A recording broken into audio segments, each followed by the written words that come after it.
A'udzu billahi minasyaitonir rajim. Bismillahirrahmanirrahim. Alhamdulillahilladzi hadana li hadza wa ma kunna linahtadiya laula an hadanallah. Asyhadu an la ilaha illallah wahdahu la syarika lah wa asyhadu anna sayyidana wa maulana Muhammadan sallallahu alaihi wasallam abduhu wa rasuluh. Allahumma shalli wa sallim wa barik wa karrim wa azim ala sayyidina Muhammadin khatamil anbiya'i wal mursalin wa ala alihi wa sahbihi ajma'in, amma ba'du. Qala al-muallif rahimahullahu ta'ala wa adama nafa'ana Allah bi'ulumihi fid darain amin. Qala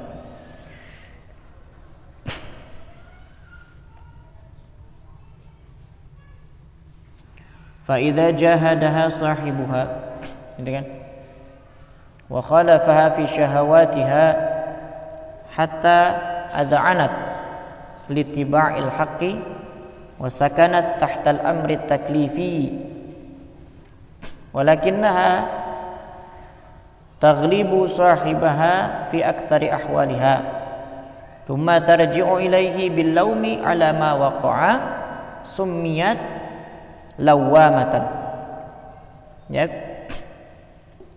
Ya, summiyat itu jadi jawabnya idza jahadaha, itu jawabnya itu summiyat ya. Ini fa idza jahadaha sahibuha. Kemarin kita udah bahas masalah nafsu ammarah bisu ya.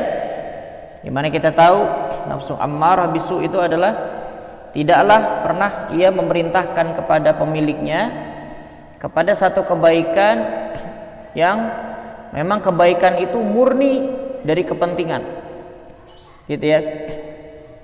Maka kata Syekh Ihsan Muhammad Dahlan, fa idza jahadaha sahibuha, apabila telah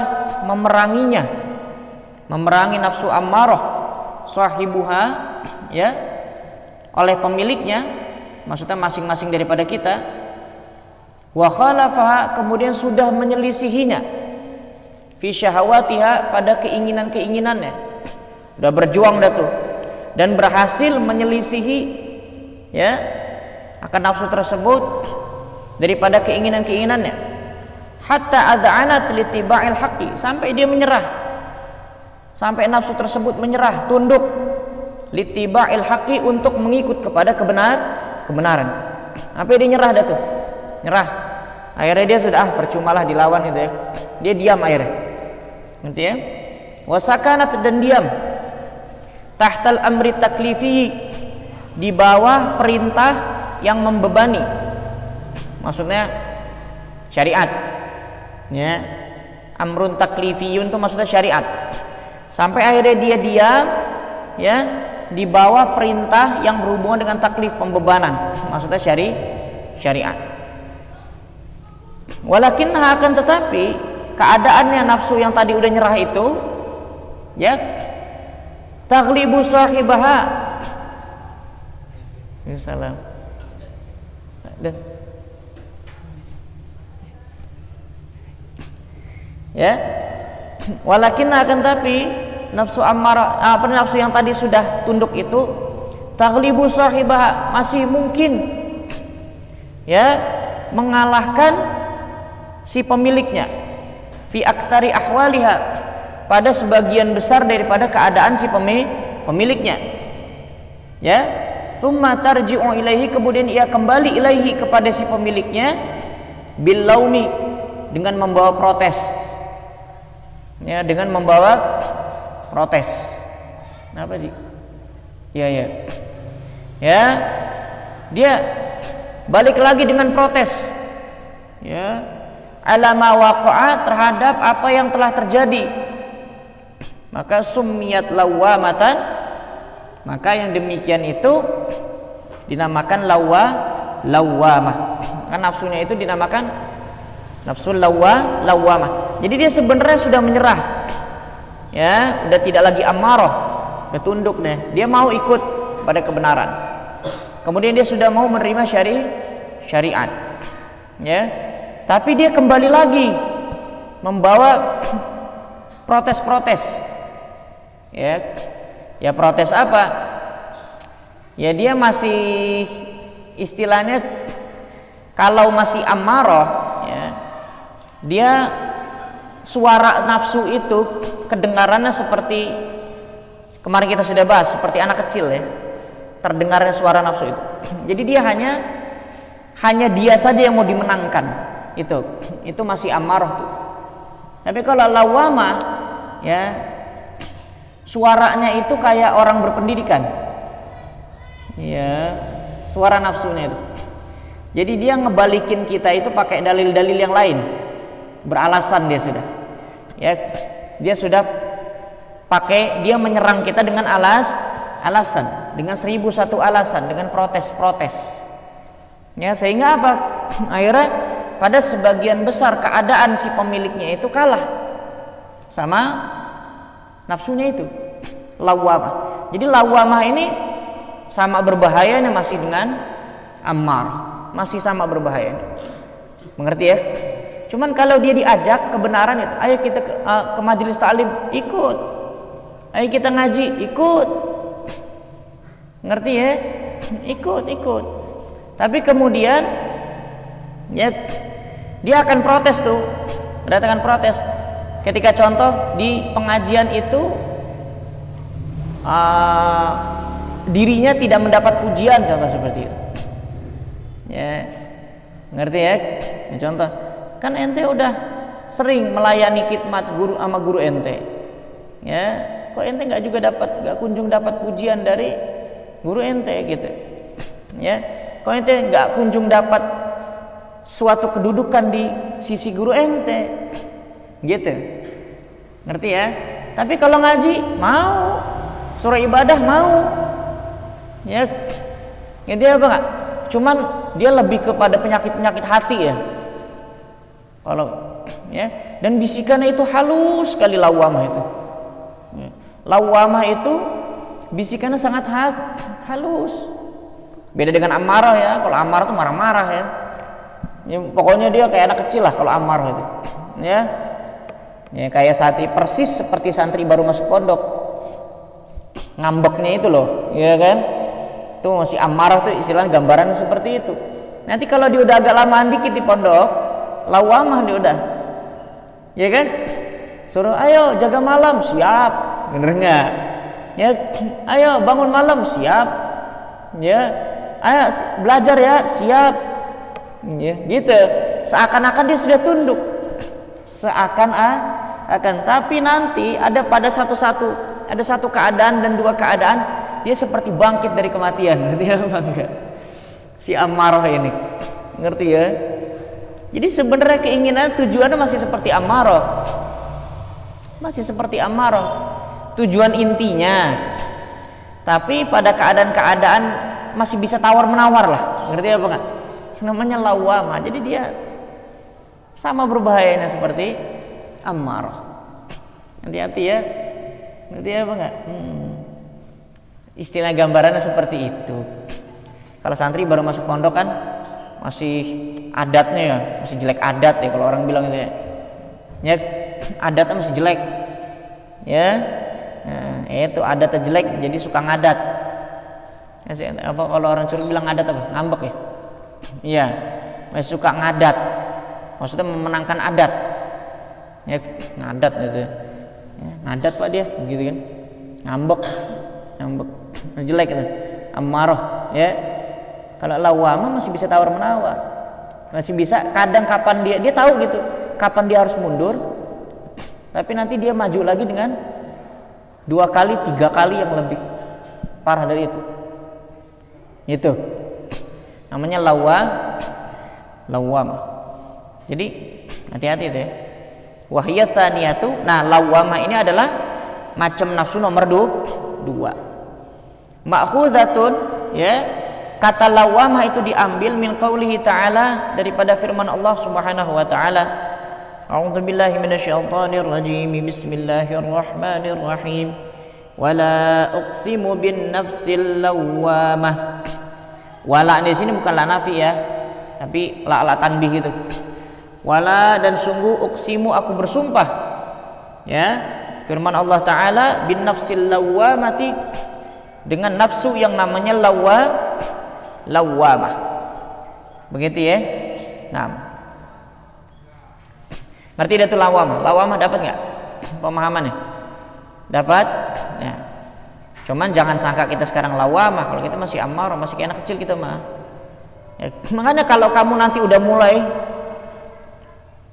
dikit-dikit kamu lawan, dikit-dikit kamu lawan, kamu gerus tuh, ntar dia udah mulai kayak orang dewasa gitu. Cuman dewasanya model dewasa yang senang banget dihormatin, masih begitu tuh.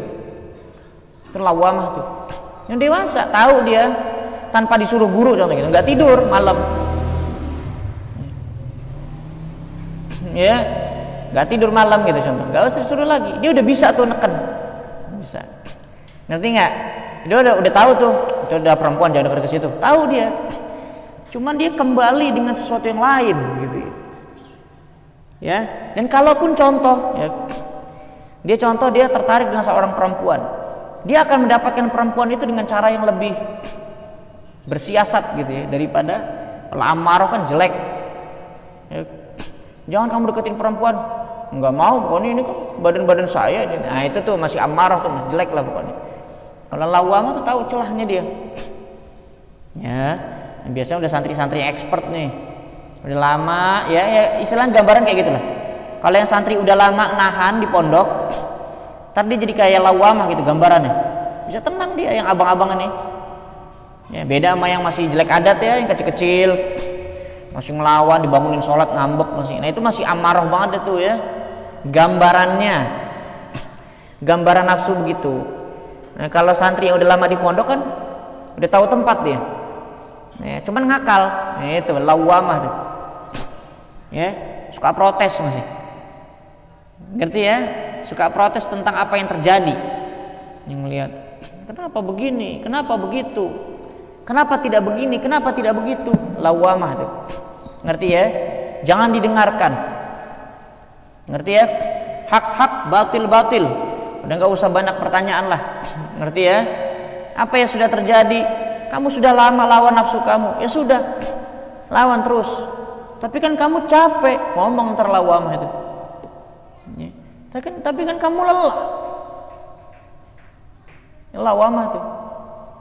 Selama ini kamu udah nahan nafsu, kamu udah lawan dia, kamu udah selisih dia. Tapi kan untuk kali ini kamu kan pantas juga dong dapat sesuatu gitu. Kan lawamah.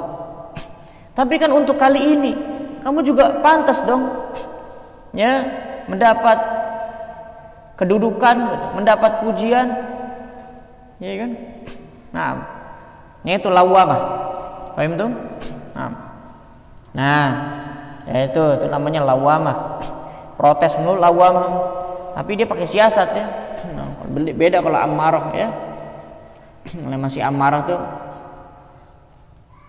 ya pokoknya masih mau-maunya sendirilah, ya. Suruh ngaji tidur, disuruh tidur bukan ngaji tapi main. Si mending kalau ngaji tidur, disuruh tidur ngaji, si mending. Ini kagak, itu amarah tuh ya, kayak anak kecil lah ya. Kalau lawwamah tuh udah tapi jahat ya, ngerti ya, awas tuh ya. Kalau kita mah masih amarah, suruh begini ngambek, suruh begitu ngambek, suruh A nggak mau, pokoknya saya maunya B, itu amarah masih. Kalau lawwamah tuh A, oke A, tapi amin, aminus, ngerti enggak? Ngerti apa enggak? Begitu, ngerti ya? Nah gitu, jelek dah, pokoknya sama jeleknya sama amar. Nah kemudian fa idza akhadha fil mujahadati wal kaddi hatta malat ila alamil qudusi wastanarat bihaitsu ulhimat ya fujuruha wa taqwaha summiyat mulhamatan. Sekarang yang macam ketiga, wahiyat salisatu, macam ketiga sekarang. Apa itu? Fa idza akhadha, apabila memulai oleh seorang hamba, apabila seseorang hamba memulai fil mujahadati, untuk melanjutkan perjuangannya. Tadi kan nundukin amarah aja dipakai perjuangan ya. Nah kemudian dia lanjutkan lagi, dia mulai lagi untuk menundukkan bisikan-bisikan yang halus yang keluar dari lawwamah itu Ya, dia tundukin, apaan sih ente ngomong melulu, udah ente nggak berhak dapat apa-apa. Ngerti nggak? Udahlah, nggak usah harap apa-apalah. Ngerti nggak? Udah mulai itu, dia tundukin dah tuh, ya bisikan-bisikan halus itu, sama sekali dia tidak dengar. Ya, apabila seorang, kita kembali ke kitab, fa idza akhadha fil mujahadati wal kaddi, sama ya. Kaddun itu kan usaha ya. Biqadril kaddi tuktasabul ma'ali, kan gitu kan. Sekedar usaha maka dapat diraih derajat yang tinggi, kan begitu kan. Kaddun itu sama usaha. Ya, sama seperti mujahadah. Mujahadah itu perjuangan, kaddun itu usaha, ya. Nah, kalau seorang hamba itu melanjutkan perjuangan dan usahanya untuk menundukkan nafsu, hatta malat ila alamil qudusi, sampai ya nafsunya itu condong ya kepada alam kesucian. Maksudnya apa? Dia nggak suka yang rozil, ya, tahu nggak? Yang hina-hina nggak suka dia. Ya, meminta dipuji itu hina, nggak suka dia. Udah mulai nggak suka. Minta dipuji, minta imbalan, minta balasan, ya. Dia lanjutkan tuh, sehingga akhirnya ia condong itu nafsu kepada alam kesucian. Jadi dia udah nggak mau yang kotor-kotor. Dia udah, ya tadi itu minta diakui, ya bisikan-bisikan protes itu nggak mau, hina itu. Dia nggak mau lagi udah itu. Ngerti ya? Nah, kemudian mana tadi? Wastanarat, dan mulailah dia ada cahayanya, bersinar, dia udah mulai bersinar, bercahaya. Bihaitsu, di mana bercahaya itu gimana maksudnya? Bihaitsu, di mana ulhimat, sudah mendapat ilham dia, ya, mendapat petunjuk, ya, ulhimat, mendapat petunjuk, ya, fujuruha, ya, dapat petunjuk untuk membedakan mana yang fujur, kejelekannya, wa taqwa, dan mana yang takwanya. Ya, ngerti nggak? Dikasih petunjuk, dikasih ilham untuk membedakan mana fujurnya, mana jeleknya, wa taqwa, mana takwanya. Jadi udah tidak lagi tertipu. Ngerti ya? Ngerti nggak? Kalau kita kan masih tertipu, hatta orang yang punya nafsu lawamah masih tertipu.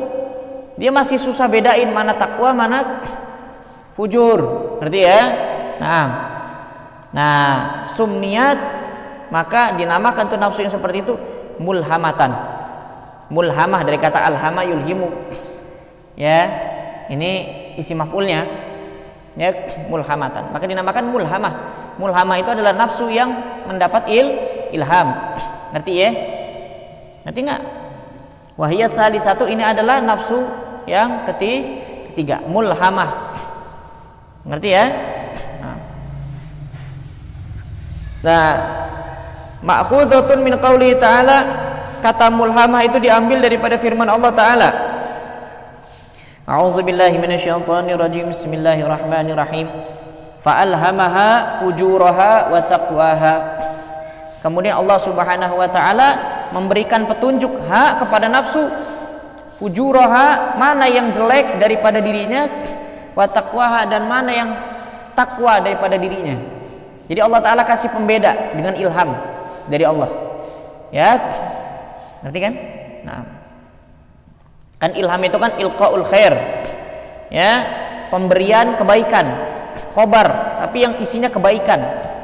Ngerti itu namanya ilham. Jadi ketika Allah Ta'ala sudah kasih tahu, sehingga nafsu ini sudah bisa bedakan mana fujurnya, mana takwanya, itu namanya mulhamah. Kalau lawamah, saking halusnya itu dia punya bisikan, masih sahibnya masih tertipu dengan bisikannya. Ngerti ya? Tapi kalau mulhamah, dia udah bisa bedain tuh. Ya, dia tahu ini bisikan lawamah nih, nggak mau dia udah. Ini mah bisikan nafsu nih, nggak mau aneh. Ketakwaan itu bukan seperti ini, dia udah tahu. Ngerti ya? Ketakwaan itu bukan seperti ini, dia udah tahu udah tuh. Dia. Namanya nafsu apa tadi? Mulhamah. Nah, itu kan, maka wa alamatuha, alamat atau tanda daripada mulhamah, ya kan? Ayya'rifa sahibuha, ketika pemiliknya itu sudah mengetahui, mengenali dasa isaha, tipu dayanya si nafsu, ya kan? Nanti nggak? Al khafiyata yang tersembunyi, ad-daqiqata yang halus, betul nggak? Ya kan itu kan bisikan-bisikan halus ya, lawama dari lawama ya. Kalamul hama udah tahu dia tuh bisikan-bisikan halus tuh. Ya. Nah, bisikan halusnya berupa apa? Makanya saya bilang tadi kan, bisikan halusnya itu pasti yang dita'alluqkan kepada penyakit-penyakit hati kan? Yaitu minar riyai, yaitu riya. Ya kan? Kalau orang riya, ibadah enggak dia? Enggak maksudnya dia surahnya ibadah enggak? Yang namanya riya yang dipamerin masa maksiat. Kalau yang dipamerin maksiat namanya bukan riya. Ya riya pasti yang dipamerin ibadah dong. Ya kan? Berarti ketika dia ibadah, contoh dia ibadah 100 rakaat, dia menyelisih nafsu enggak dalam ibadahnya? Maksudnya dalam bentuk ibadahnya menyelisih nafsu enggak? Menyelisih. Jadi sebenarnya amarahnya ditekan. Ngerti ya? Tapi dia kalah di mana? Di lawamahnya. Jadi lawamah itu lebih ke penyakit-penyakit hati. Ketika kamu nanti, ya, makanya itu, kalau kamu masih nyantri, kebanyakan amarah. Ya, nanti kalau kamu udah ngajar, udah ngamal, udah banyak kebaikan ente lakuin, ya, istilahnya, nah, itu nanti lawamah tuh bisik-bisik, supaya kamu senang pamer amal, ya. Terus wal ujbi, supaya merasa takjub kepada diri sendiri, kepada amal sendiri, sehingga lupa kepada Allah. Nauzubillah, subhanallah. Itu produk-produk, ya, peleduk-peleduk, ya, itu namanya produk-produk lawamah. Ngerti ya? Biasanya kan dia kan, kalau orang yang masih senang sama nurutin nafsunya, ya apa yang mau dibanggain sama dia? Kan nggak ada. Ya kan, mana ada orang maksiat riya, nggak ada. Ada juga orang amal soleh riya, ya kan. Nah jadi riya itu produk lawama, ngerti ya? Biasanya orang yang sudah mulai serius buat baik, udah mulai tuh, ngaji harus serius ya, saya ingin mendekatkan diri kepada Allah, udah mulai ditekan tuh, amarahnya dilawan, sampai akhirnya banyak perbuatan baik dilakukan. Tapi ada dasais, apa? Ya. Nah itu khafiyah, daqiqah, dasaisnya itu. Tipu dayanya itu halus sekali. Ya, sehingga kalau nafsunya bukan mulhamah, dia nggak bisa bedain itu. Ngerti ya? Ngerti nggak? Jadi alamatnya orang punya nafsunya mulhamah, dia udah bisa bedain. Nah ini Maria nih, gak mau nih, gak mau nurutin. Ini Maria, gue udah tahu sih lu bisikinnya begitu. Ngerti nggak? Gue udah tahu lu pasti ujung-ujungnya begitu. Ngerti apa nggak? Tuh kan ujung-ujung lu pengen dipuji kan? Nah, gue udah tahu. Nah, dia udah tahu udah tuh. Ngerti nggak? Dia tahu. Ini ngomong sama diri sendiri ya, bukan ngomong sama orang. Ngerti apa nggak nih? Nah itu namanya mulhamah. Wa ghairi dzalika dan lain-lain. Gitu ya. Ngerti nggak tuh? Itu namanya mulhamah. Jadi nafsu mulhamah ketika Allah Ta'ala sudah kasih ilham, udah kasih petunjuk sama dia, sehingga dia bisa bedain mana fujur, mana takwa, dia udah bisa bedain. Ngerti ya?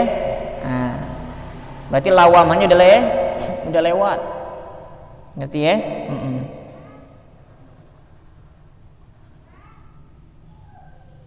Ya, habis itu dulu deh. Allahu a'lam bishawab. Nah, terus yang mutmainnah itu gimana? Mutmainnah itu lebih tinggi lagi dari mulhamah. Ya. Dia nanti ternyata mutmainnah itu bukan penghujung daripada nafsu yang benar-benar tenang. Nanti ada lagi di atasnya. Ngerti apa enggak? Ini lagi terus. Gitu ya. Nah, Allahu a'lam. Jadi jangan lupa untuk senantiasa selisihi nafsu. Itu kan sebagai penutup ya, saya sampaikan satu hadis Nabi Shallallahu Alaihi Wasallam diriwayatkan dari sahabat Ibnu Mas'ud radhiyallahu taala anhu wa radha. Ya sabda Nabi Shallallahu Alaihi Wasallam, ya ada tiga perkara, di mana tiga perkara ini merupakan sumber dari setiap khati'ah, kejelekan, dari setiap kejelekan. Nanti ya. Terus sabda Nabi sallallahu alaihi wasallam, fattaquhunna wahdharuhunna. Maka takutlah kalian kepada 3 perkara ini, wahdharuhunna, dan jauhilah. Ngerti ya? Apa yang pertama? Iyyakum wal kibra. Hati-hatilah kamu, jauhilah kamu daripada kibir, takabur. Raddul haq ya, menolak segala macam bentuk kebenaran. Ngerti ya? Kenapa? Karena iblis laknatullah alaih terusir dari rahmatnya Allah karena dia kibir. Kibirnya di mana? Allah Ta'ala suruh dia sujud, dia nggak mau. Ngerti kan? Ya. Kibir itu produk apa? Nafsu. Kibir itu juga produk nafsu. Ketika kita sudah merasa besar sendiri, kita merasa kita agung, ya, maka itu kan ujub ya. Tapi kemudian keluar dari situ apa? Temenannya. Ya, pasti kalau orang sudah merasa ujub, takjub pada dirinya, ya dia akan menolak segala macam kebenaran. Ya, dia akan menolak nasihat kan? Nah, gitu. Ngerti ya? Nah. Ya, kata iblis, Allah Ta'ala abadikan tuh kata-katanya tuh sebagai pelajaran untuk kita ya di dalam Al-Qur'an. Ya, apa? Khalaqtani min narin wa khalaqtahu min tin. Ya Allah, engkau ciptakan aku dari api, sedangkan engkau ciptakan dia, Adam, maksudnya Nabi Adam alaihissalam, min tin, dari tanah. Maksudnya apa? Iblis merasa lebih mulia. Paham itu? Auzubillah. Itu yang pertama, kibir. Itu juga produk nafsu kan? Nah, yang kedua apa? Iyyakum wal hirsa. Jauhkan toma, hirs, toma, ya, rakus, ya, ingin menggapai sesuatu yang di luar kebutuhan. Kamu udah nggak butuh sebenarnya, tapi kamu terus masih mau juga gitu. Ngerti ya? Itu namanya hirsun, ya, toma, rakus. Ngerti ya? Nah, itu rakus itu bukan cuma dalam makan ya, dalam segala hal. Ngerti kan? Ya udah, kita udah belajar dari Riyadhus Shalihin kemarin. Siapa di antara kalian yang punya kelebihan kendaraan? Betul apa enggak? Kelebihan bahasanya. Ngerti kan? Siapa di antara kalian yang punya kelebihan bekal? Kelebihan. Ya, yang udah lebih, ente udah nggak butuh, kasihin orang. Kasih orang yang mungkin dia belum terpenuhi kebutuhannya, kan gitu. Kalau kita masih mau juga, itu namanya toma. Ngerti ya? Buka puasa, contoh gampang ya. Buka puasa udah makan kolak. Ngerti kan? Habis itu makan nasi padang. Ngerti nggak? Cukup nggak? Cukup. Sebenarnya nih, kamu makan nasi padang ya. Hatta nih contoh, ya. Kalau dari segi biologi, gitu ya. Badan kamu tuh nggak sahur juga cukup sampai ketemu lagi nanti maghrib. Sebenarnya loh. Ini apa nggak? Makan. Contoh gitu. Cukup. Tapi terus malam, gitu. Ada yang bawain martabak. Gitu. Ya. Terus itu martabak dibeli sama teman ente. Contoh yang nggak makan nasi padang. Terus ente masih mau tuh sama martabak itu. Itu namanya toma. Rakus ente. Jadi hatta mau aja nggak usah. Ya, ngerti nggak? Ya. Kalau ente masih ada keinginan, udah nggak usah punya keinginan seperti itu. Syahwat. Apa? Syahwat. Ngerti ya? Nah, sama udah punya istri masih ngelirik istri orang. Nauzubillah sama nauzubillah. Rakus. Ingat tuh. Yang kedua tuh. Ya, yang ketiga apa? Hasad, dengki. Dengki itu apa? Hasad itu apa? Tamanni zawalin nikmati anil ghairi. Ya, adanya harapan, keinginan hilangnya kenikmatan dari orang lain. Namanya hasad. Ya. Kalau iri tok tapi nggak ada rasa pengen hilang kenikmatan itu daripada orang lain, itu namanya bukan hasad tapi ghabthah. Ya, maka hadis-hadis yang malam itu la hasada illa fi salasatin, kan gitu ya. Tapi maksudnya kalau yang terlihat di syarat tuh ghabthah, la ghabthata, maksudnya ghabthah. Udah pernah Anda sampaikan ghabthah kan saudaranya hasad. Tapi kalau diibaratkan hasad tuh bawang merah, ini bawang putih nih. Tahu kan kisah bawang putih bawang merah? Kan dia saudaraan. Tapi yang baik tuh yang ghabthah. Kalau ghabthah itu iri, tapi iri dalam kebaikan. Dan ngerti ya? Ngerti apa enggak ini? Nah, ente lihat teman ente dapat kekhusyuan dalam sholat, ya Allah, kapan ini bisa begitu? Namanya ghabthah. Ngerti ya? Nah, tapi jangan tertipu. Harus bedain mana ghabthah, mana hasad. Kadang kita nyangka kita ghabthah, nggak tahunya hasad. Contoh nih, ada di antara kalian yang dekat sama guru, contoh gitu, yang dapat pujian, dapat jempol dari guru. Ya Allah, kapan aneh bisa kayak gitu ya? Ente nyangka ghabthah, ya. Tahu dari mana kalau kita tertipu ternyata itu hasad? Tiba-tiba teman ente yang dekat sama guru itu dimarahin sama guru. Ngerti nggak? Ente senang. Ah, hasad berarti. Itu berarti hasad, dengki, bukan ghabthah. Kalau ghabthah, ente lihat kan tadi sebenarnya ente iri sama dia, iri sama sesuatu yang dia dapat, bukan iri sama orangnya. Ngerti apa enggak? Ya Allah, ane juga pengen dong begitu, dapat kebaikan begitu. Tiba-tiba jatuh nih dalam kesalahan, contoh dia buat salah gitu, sampai akhirnya dia dimarahin sama guru. Kalau emang benar di dalam diri ente adanya ghabthah bukan hasad, ente samperin dia.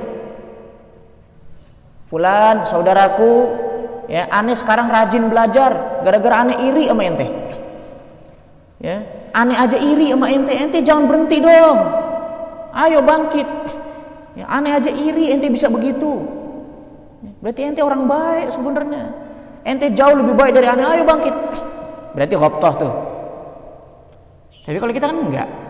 Kita nyangkanya ghabthah. Ya, dia jatuh, tepuk tangan kita, ya, betul enggak? Ya, gitu kan, makanya ente ya, karena kita merasa kita lebih pantas dari dia. Nah, itu namanya hasad.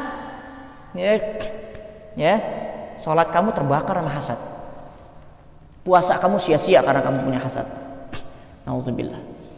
Ya, nanti ya, ingetin tuh, jangan salah kalau ente ngeliat sesuatu. Pokoknya kalau ente dengar orang kehilangan, contoh tiba-tiba ada rasa riang di dalam hati kamu, hasad. Ya, kalau ente tiba-tiba dengar ada orang kemalingan, ente senang tiba-tiba. Nauzubillah. Ente dengar tiba-tiba ada teman seperjuangan ente jatuh dalam maksiat, terus tiba-tiba ente senang. Nauzubillah. Hasad. Berarti selama ini kita dihinggapi sama hasad tanpa sadar. Ya, nanti ya, hati-hati tuh. Ya, pernah? Jujur, pernah nggak ente dengar orang melakukan kesalahan atau apapun, tiba-tiba nggak ada urusan sama ente, tiba-tiba ente senang? Jujur, masya Allah, itu hasad, dengki. Ya, itu ya, memang hampir setiap manusia itu disinggapi yang merasa itu. Hati-hati itu dengki. Itu masih kita simpan, nggak bakal selamat kita di akhirat. Nauzubillah, semua nauzubillah.